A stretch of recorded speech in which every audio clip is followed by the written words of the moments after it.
Good morning, everyone. Thanks for tuning in. The date is September 8th, 2020, and this is episode 96 of the UNSECURITY podcast. I'm your host, Evan Francine, and my buddy is out sick today. Normally, Brad Nye joins me as co-host, but he informed me early this morning that he might have a case of some food poisoning. So we're wishing Brad a fast and full recovery. Be warned, without Brad, I might end up rambling a little bit. So first thing, catching up.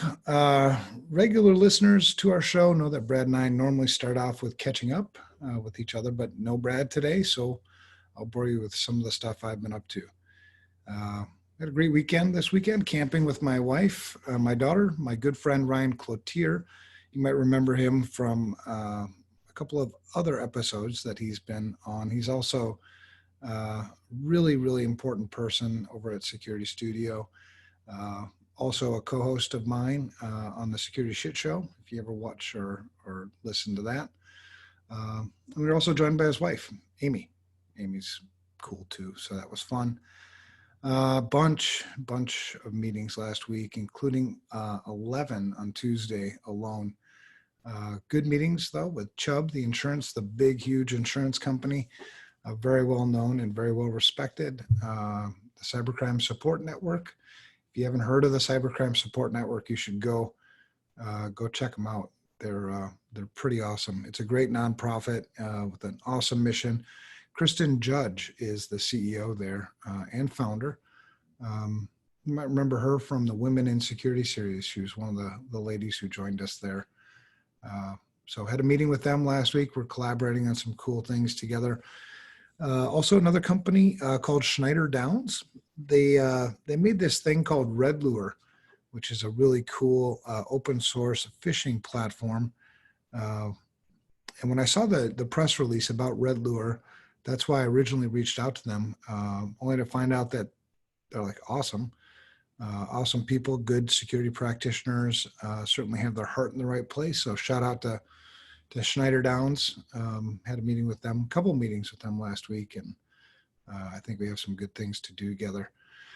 Lots of great work going on at both companies, FRSecure and Security Studio, new service offerings at both companies. Security Studio is where I spend most of my time today. The FRSecure team is so well managed with John Harmon, the president there, and everything else that it allows me or affords me the opportunity to work at Security Studio a lot more actively. Things going on there, the S2 org, if you don't know what that is, that's the organizational risk assessment tool, the simplified risk assessment tool, and inexpensive, but very, very effective. Working on a global S2 score, which is an integration of S2 team and S2 vendor, and a few new deeper dive risk assessments all sort of integrated together. If you want to know more about that stuff, reach out to me or reach out to somebody at Security Studio. We're not salesy type people, so I'm guessing you probably won't be sold something, and we'll just show you stuff, which is kind of cool. Also on the S2 vendor, which is another one of the tools on that platform, working with some customized workflows, custom due dates, integration of something called the Cowbell Factor. If you've never heard of the Cowbell Factor, go check them out. They're a great company. We're really happy to be integrated with them. Cowbell Factor, it's cowbell.insure, I believe, is the URL.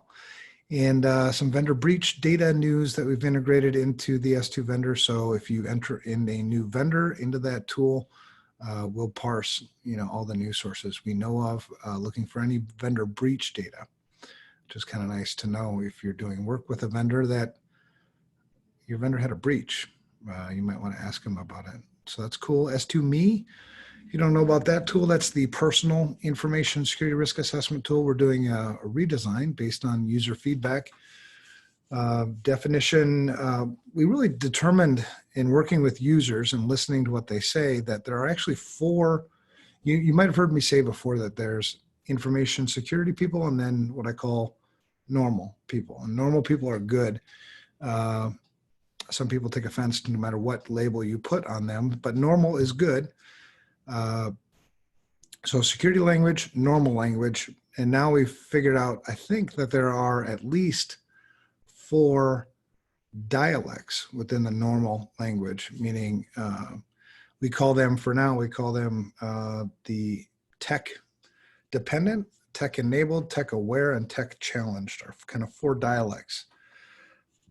Excuse me. And we also introduced a new character into the tool called Sam, and Sam will be kind of the person that will guide you through that risk assessment tool. So kind of cool stuff that's going on. We also had the security shit show last Thursday night. The topic was negativity is BS. Yeah, a whole bunch of other miscellaneous things. Now, I don't get to ask Brad what he did, but I'm sure he did a bunch of cool stuff. It appears, though, that the business is really picking up and the market sentiment just in general is more positive. So that's good things. Hopefully you're finding the same thing in your business or, wherever you work, that things do seem to be picking up. People do seem to be settling down with this new version of normal. Yeah, so that's good stuff. Again, no Brad to catch up with. Hoping he had a great week and weekend, minus, of course, the food poisoning thing. Yeah, hopefully that's all it was. It's just food poisoning, something that he ate. I don't know if you ever had food poisoning before. I've had it a couple times myself. Not cool. I don't dig it. Not at all. So hopefully Brad's getting back soon. Get some rest. Take care of yourself, Brad. Now on to the topic for today's show. The topic that I chose, being that I kind of get to choose whatever I want when I'm the only one doing the show today, is context. I want to talk about context and how it means a lot, if not sort of everything. So context is very, very important, certainly to our job. It's also, I think, very important to life. If you know me, you know I have many sayings and themes that I use to try to get my point across. And one saying I've muttered many times is one of the easiest tells for determining a good information security advice or determining good information security advice from bad advice is using context. So if you can put a bit of advice or something that you're planning on doing in information security, put it into context with all the other stuff that we have going on. If it still makes sense, well, then maybe it's good advice. If it doesn't make sense, maybe it's not good advice. So anyway, that's a saying I've used. It's held true for me many times. Context is just important. I think the more you understand things in context, the better the decisions you make. And I also know that, as a security professional, like many of you listening, we have a ton of stuff going on. I mean, there's so many things you can work on in information security, from governance, policies, procedures, that kind of really fun stuff, to, penetration testing, to, exploits and vulnerabilities, to forensics, incident response. I mean, you name it. Third-party information security risk management, tons of things that we could be working on. So I think it's really important, if you understand context, that you'll be working on the things that are the most important now, and certainly spending your money on the most significant risks that are unacceptable to you or to the business, ideally. So context is critical. If you think about it, you and I make decisions all day. From the seemingly insignificant ones to the critical ones, we're always making decisions. And everything in between. So how does the lack of context then affect your decision making? And we find that without context, the quality of your decisions will certainly suffer. And I've got a few examples. If you go to evanfrancine.com, you can read the show notes and follow along, and certainly reference any of the articles or things that I've referenced there. I will get into some societal issues, and I don't mean to do that. I don't want people to take it any other way than just as examples. My heart is certainly in the right place in terms of wanting to help people, wanting to love people, regardless of where you come from or what you believe in. That's where I come from. So as I get through today's episode, I'll talk about some of those things, and they're touchy subjects. But I think they're subjects that just because they're touchy doesn't mean we don't talk about them. So first, context, without context, people certainly make crappy decisions. At least that's my hypothesis that I pose.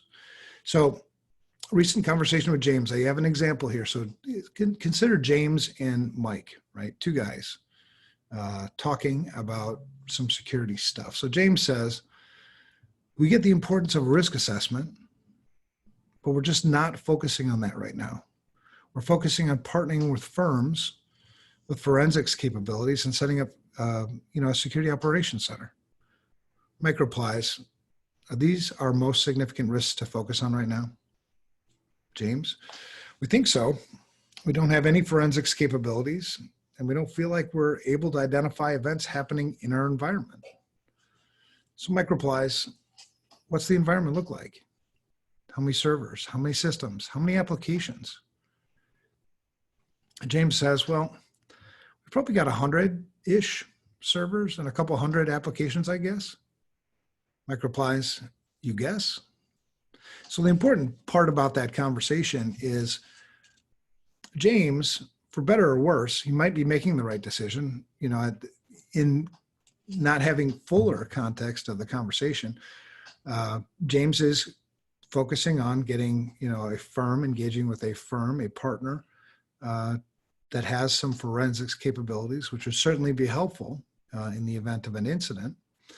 And he's also setting up a security operations center. And if you don't know what a security operations center does, security operations center does all sorts of different functions. Primarily, it's watching the environment and then reacting to certain events that are happening in the environment. Some of those events may be incidents, which then would call on our incident response program, our incident response plan, to attend to those things. So there's certainly a tie-in between the security operations center and these forensics capabilities. Mike's question is, are these the most significant risks for us to focus on right now?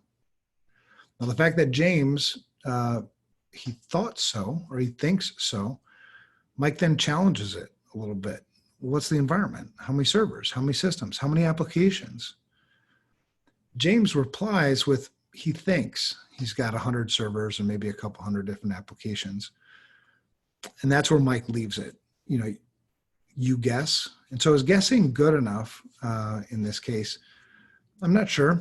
Like I said, this conversation itself could be taken into a wider context. Just based on the facts here, though, the fact that James doesn't know specifically how many servers or how many applications there are in the environment, maybe he needs to reference something else, might be troublesome. We should always sort of be in a position to defend the some of the decisions we make. A security operations center certainly isn't going to be cheap. So if you're going down that route, make sure it's the right thing to do. So sort of a little example there. I also reference an article, and the article is from ZDNet. And the title of the article is Most Cybersecurity Reports Only Focus on the Cool Threats.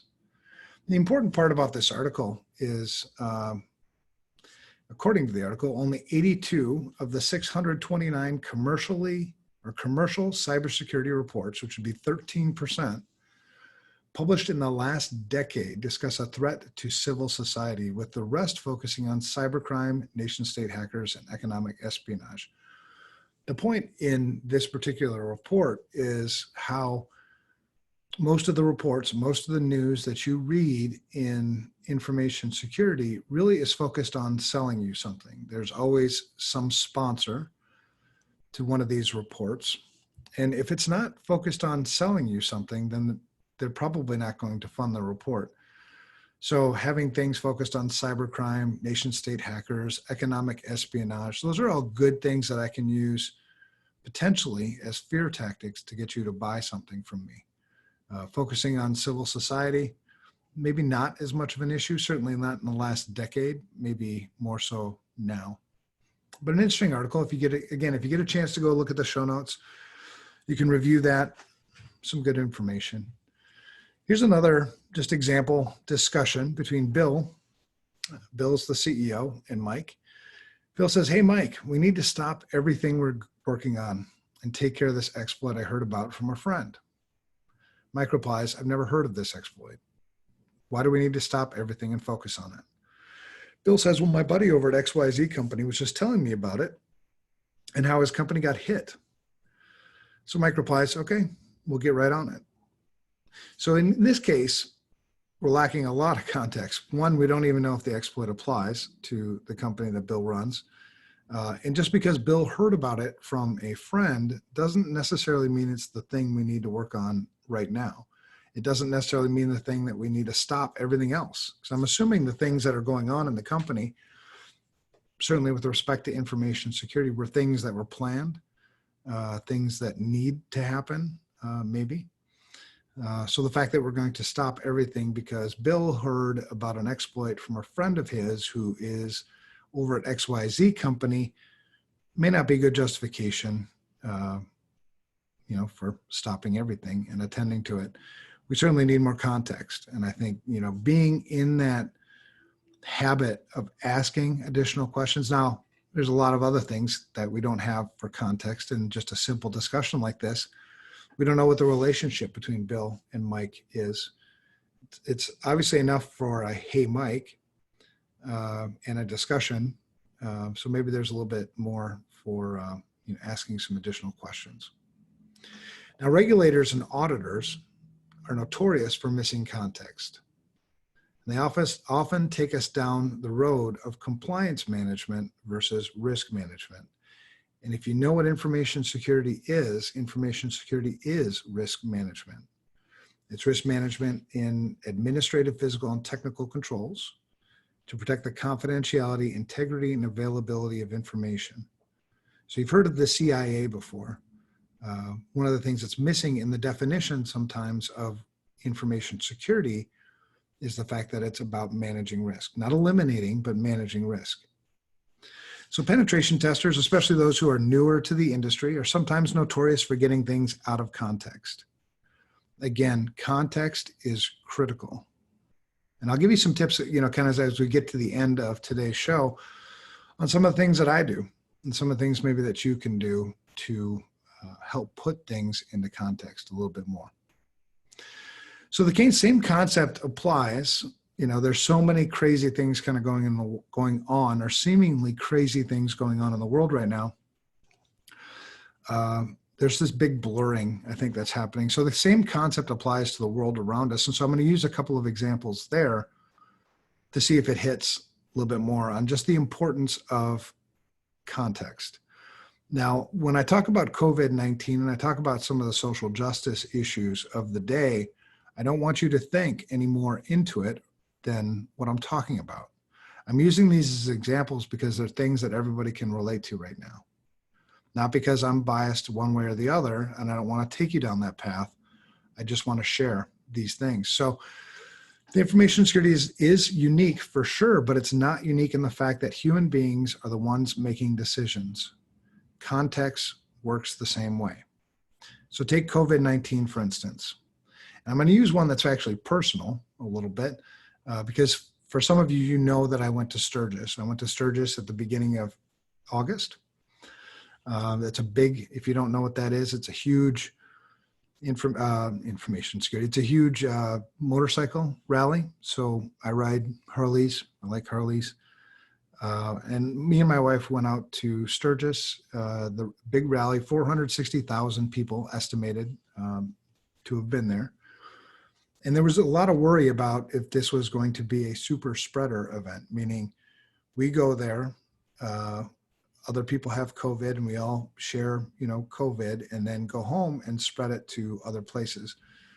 Now, one of the things that I preached often before I went to Sturgis, while I was at Sturgis and after Sturgis, was the importance of self-isolation and quarantine after getting back from Sturgis. The reason why I think that was really important is because I wouldn't know if I was sick.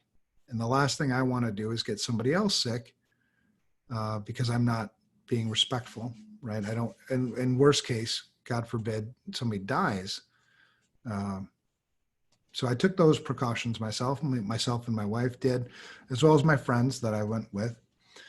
But I read this headline recently because I've been checking, often about, what happened from Sturgis. Did it actually result in a super spreader event? And so the headline that I found reads, South Dakota dismisses elite class, in quotes, elite class of so-called experts, carries on with the state fair after Sturgis rally fueled COVID-19 surge.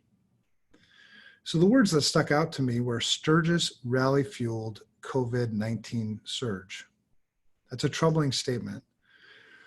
So if we made the decision just based on those words, it might be different than a decision with some context. So if you read Sturgis rally fueled COVID-19 surge, you would immediately think, holy crap. So it was a super spreader event, and any decision I have related to it would be different than maybe reading a little bit more and getting some context. So the article goes on to say, buried in the 6th paragraph of this article, nationally, about 300 cases have been linked to the rally.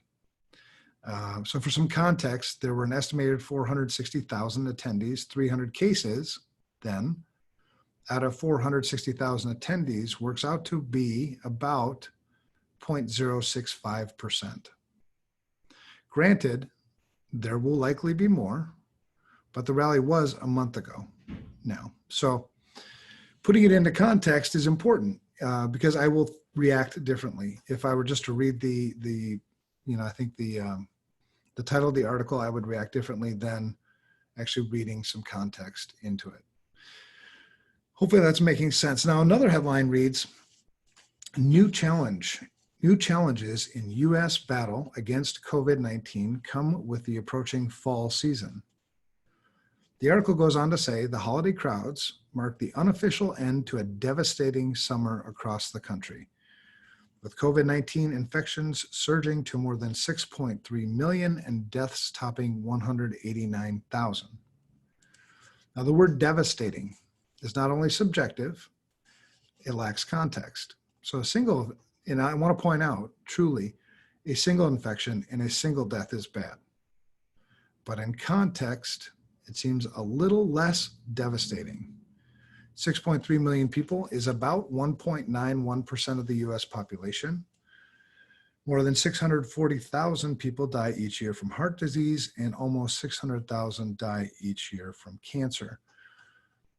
Just to put that into context, I'm not minimizing the fact that 189,000 is a hell of a lot of people, and it is terrible. But to put it into context, I think it evokes more logic and maybe a little less fear. So it's important. COVID-19 is a pandemic, and it's very serious. I don't mean to minimize the coronavirus in any way, but I do want to put it into context. Be courteous to others, wear a mask, and follow the CDC's guidelines or guidance. And speaking of the CDC, there's a great source that is by itself, CDC is a great source for context. They put out weekly updates, which I've been following almost from the beginning because I do want to have knowledge. I am concerned. I do want to know about COVID-19, but I want to make good decisions about it as well. So again, in the show notes, there's a good link for a great source for context on that. All right. So another hot button issue certainly is racism and police violence. Judging from some of the news and reactions from some of the public, you'd certainly think this was worth burning down the establishment. I'm not going to say it is or it isn't. Those are decisions for people to make themselves. But I am someone who wants to fix broken things. So if I'm interested in fixing broken things, I need to make good decisions. And I need to make good decisions in context. So here's some context. And I provide a link or a picture, a graphic of the number of police The number of people shot to death by police in the United States from 2017 to 2020 by race. And so it's broken down by white, black, Hispanic, other, and unknown. And it's just interesting data. I would encourage you to go look yourself. And there's other really good sources of information just about what the issue really is and where we need to focus on things. So spend some time reviewing the statistics. If you have a chance to go review the graph, do that as well. But don't jump to conclusions yet. There absolutely 100% there's a significant issue here, but I prefer to use logic versus emotion to drive my own reaction. Now, here's a couple more things to think about. The risk of being killed by police. So I have another source. The risk of being killed by police, use of force in the United States by age, race, ethnicity, and sex. And this is from the Proceedings of the National Academy of Sciences of the United States of America. So really good analysis, great analysis, good data. And according to the analysis, about 1 in every 1,000 Black men can expect to be killed by police over the course of their lifetime. That's too much, absolutely. I said I wasn't going to draw conclusions, but I sort of did there. I think 1 in any number, being killed is certainly sad and something we need to do something about. So there's another article that I cite here for some more context. It's deaths, percent of total deaths and rank order for 113 select causes of death and enterocolitis due to a bunch of big words from doctor people. But anyway, it's by race and Hispanic origin and sex. In the United States from 2015 to 2017, these are mortality tables from the CDC.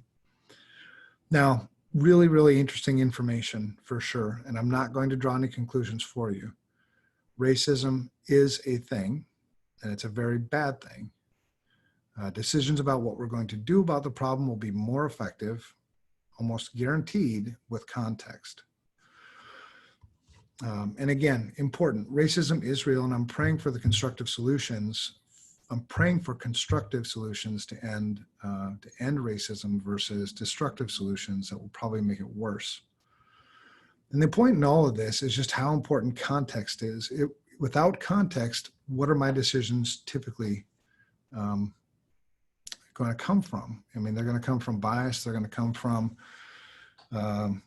emotions, any number of other things. But having decisions come from context, if you look at one news source and just get that data, it could easily take you down a different path.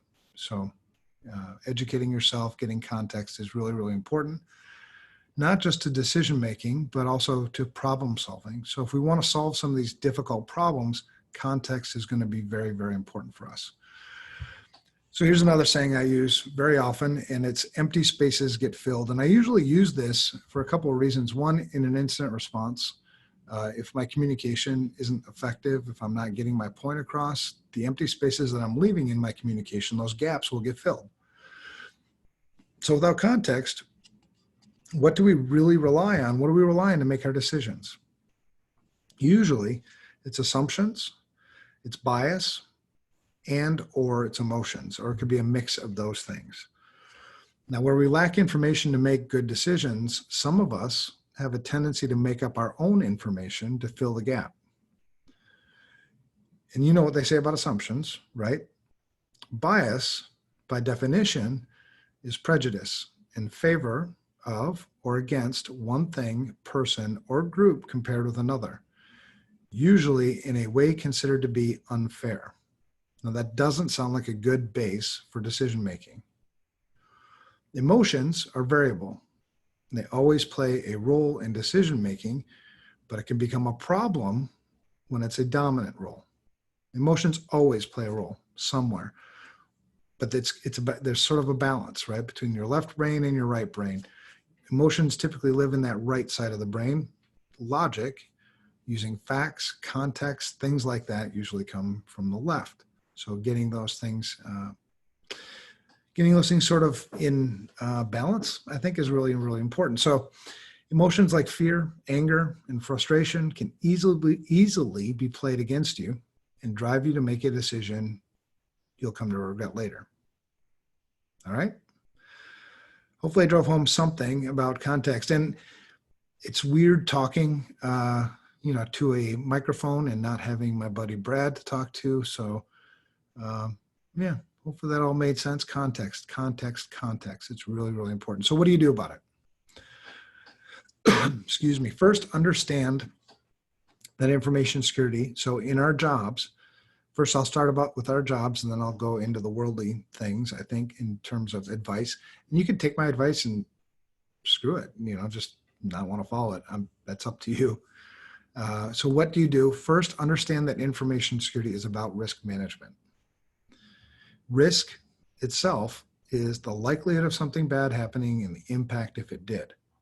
So you can't do risk because likelihood and impact require context. So you can't do information security well without context. They can't be separated. Slow down. Think about the data you're consuming and ask yourself if there's more to the story. Sometimes this comes with education. Sometimes this comes with just experience. Sometimes it comes with, checking with others, right? Different perspectives. This is where diversity in information security becomes really, really important. I have my perspective on information security. Somebody else will have a different perspective. And usually somebody of a different gender, somebody of a different race, somebody of a different background, somebody of different education. They'll have a vastly different perspective than I will. So getting other people involved in some of these things, certainly the more critical decisions, is really, really important, because then you get that other context, that other view. You get that other perspective. So always ask yourself if there's more to the story. And then ask yourself, is the new exploit your boss read about the most critical thing you should be attending to? Feel comfortable, and it takes time, but in time you'll start to feel more and more comfortable asking additional questions about challenging, some of the thought processes. If someone asks you what your most significant risk is, would you have an answer? And if you did have an answer, could you defend your answer if you were challenged? That's important. It takes a little bit more work, but as you get better and better at it, it certainly helps. So things to do about the context for information security. First, understand what information security is. Slow down. Think about the data you're consuming. Get other people involved, other perspectives on information security, on major decisions you're going to make. Feel comfortable challenging the status quo. And know what your most significant risk is. If information security is risk management, which it is, what is your most significant risk? That should be something you have an answer to, and then be able to defend that answer when you're challenged. All right, and about the world stuff, in short, will COVID-19 be the end of the world? No, it's highly unlikely. COVID-19 is a pandemic, and all pandemics come to an end eventually. Is COVID-19 serious? Absolutely. People get sick and people die. It's 100% serious. And we should all do what we can to help ourselves and to help each other be safe. If you're a black man in America, are you going to die at the hands of police? Even by the most credible research I could find, there's a 99.9% chance that this will not happen. Even 0.1% is way too high. We need to do everything we can to drive this number much lower. In context, the problem goes beyond the police, though. There's a lot more to it, and we can solve it. All right. So I hope this helped. Remember to put things into context as much as you are able. Brad, I can't wait for you to get back next week so that you can keep me from getting into trouble with this stuff. All right, so let's move on to some news topics. First news topic I have three today. It's probably going to be a little bit shorter episode because I don't have a conversation to have. But the first one comes from Security Affairs. So securityaffairs.co. And the title is Hackers Use Overlay Screens on Legitimate Sites to Steal Outlook Credentials. This is an interesting article that was published last week. It's interesting, but sort of not. This is just a play on, an existing attack vector that's been out there for a long time. The difference here is the overlay screens are displayed on top of legitimate web pages, as opposed to, just the phishing attack being a mimic of the legitimate web page. But the focus here is to steal Outlook credentials from targets. That's always been a very lucrative target for attackers, is Microsoft Outlook, whether it be Outlook Web Access or it be your Office 365 login or whatever you're using to get to your mail. Super popular to target that because people love their mail. So if they don't mess with my mail is usually the thought process. So it's easy to kind of play on that emotion, easier anyway, to get credentials. So the fix for this, at least the fix for most, again, risk management, not risk elimination. There's always a way around everything. But the risk mitigation strategy would be to do multi-factor authentication. If you don't have multi-factor authentication, at this point in the year 2020, if you don't have multi-factor authentication on everything that's externally accessible, meaning anything that's accessible from a non-trusted network, you got to secure it with multi-factor authentication. You're asking for trouble if you're not. And usually the places that attackers will go after your email, they'll go after your VPN, they'll go after RDP and any kind of terminal services that you have set up. So those are great places, to focus first. Anyway, the thing here is, hackers are using overlay screens on legitimate sites versus using their own web server to host the web pages. A little different, but same vector. All right, and the next one I've got for news is CEOs could be held personally liable for cyber attacks that kill. This comes from ThreatPost, and again, the title is CEOs could be held personally liable for cyber attacks that kill. Interesting. 75% of top brass at companies will be personally on the hook for cyber physical security, CSP. Now we have another acronym, incidents by the year 2024. So this is according to Gartner, and this is a prediction. So nothing has actually happened. We don't have any new laws on the book or anything like that. As far as I know, there are no criminal cases pending or resolved, holding CEOs responsible for these types of attacks. But it seems like this is where we're heading because people are dying. Now, I don't know if they are dying. Well, yeah, they have to be. People do die when we get information security incorrect, certainly when it comes to IoT, certainly when it comes to medical devices, certainly when it comes to our cars and vehicles are more and more technology driven. If there are bugs, if there are vulnerabilities in those systems, and those systems are used to cause physical harm to somebody, I think we've crossed a line at that point. People used to get all up in arms about the breaches that you'd read. You'd get the breach notification letter in the mail, and you'd get pretty ticked off about the fact that somebody just lost your financial information, whether it be your credit or debit card information or something. People are kind of tuned out to that now. I don't think they are nearly as concerned as they were, but this is emerging of, and I've said this as well for a while, that you can't separate information security, privacy, and safety anymore. They're integrated. So your failure in information security can certainly play out in, physical harm, a safety issue, for customers, for workers, whatever. So Gartner is predicting that CEOs will no longer be able to hide behind their corporate legal teams when things go wrong. When somebody dies from something, they may be held personally liable. Be interesting to see what plays out there, because, by the year 2024, how is this going to affect innovation? How is this going to affect the price of goods? Lots of things. In some respects, it'd probably be nice to slow down a little bit in innovation, because we're going so damn fast. New things coming out all the time that people don't even know how to use. They don't know how to secure them. That we don't know. They're just we're moving so fast. So maybe if this does slow down innovation a little bit, maybe that'd be good for us, just to let society catch up a little bit. But anyway, in very interesting article. It seems to make sense.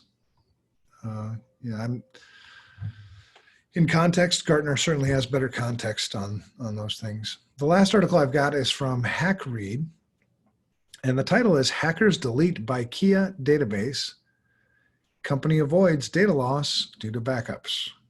Yay! This is good news. So here, last week, so far, I don't think the hackers or the attackers have been identified, but they did successfully infiltrate and delete an entire database. This is a Pakistani vehicle for hire and delivery company called Bykea, Bykea. So you may never have heard of it. But in this case, the CEO confirmed that their services were affected. But the company had backups. They discovered the attack quickly, contained it, and were able to restore. So things were really minimized. Management of the company believes that the attacker wanted to exploit the server's data and mine, or actually the computers themselves, and then use those to mine cryptocurrencies. I don't know if that makes a lot of sense, because why would the attackers then delete the database? Anyway, we can all speculate on what the attackers were actually trying to do. The important thing here is they were able to restore from backup. So back up your data. This is the year 2020, I believe. And so I've been in this industry since 1992-ish. And we were preaching to do backups then. So here we are, much later. And not just do your backups, test your backups, protect your backups, air gap your backups. If an attacker were to compromise your entire network, would they be able to still not get to your backups? Test that stuff. Make sure that that's true, so that you can restore data. I assume most companies are in business to make money.